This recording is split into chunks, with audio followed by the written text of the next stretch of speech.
మీరందరూ తినరా లేదా కామెంట్ చేయండి. వేసి పప్పు లేదా? అది గిత్తనేనా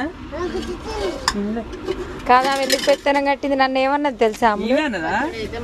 ఏ అమ్ములు అన్నది? నన్ను మంజులను అడుగు. ఏమన్నది? నేను ఇంతసేపు పని వేయొచ్చిన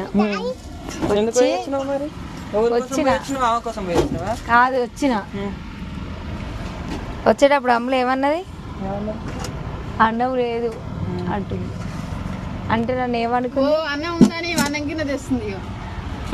మా చిన్నమ్మలో అయితే మంచిది. అన్నం ఎంత చూడు. అన్నం లేదని ఎందుకన్నావే చెప్పు. మస్తుగా ఉంది అట అన్నం. అన్నం పెడతావా నాకు? పెట్టవానే? పెట్టవా? వాళ్ళు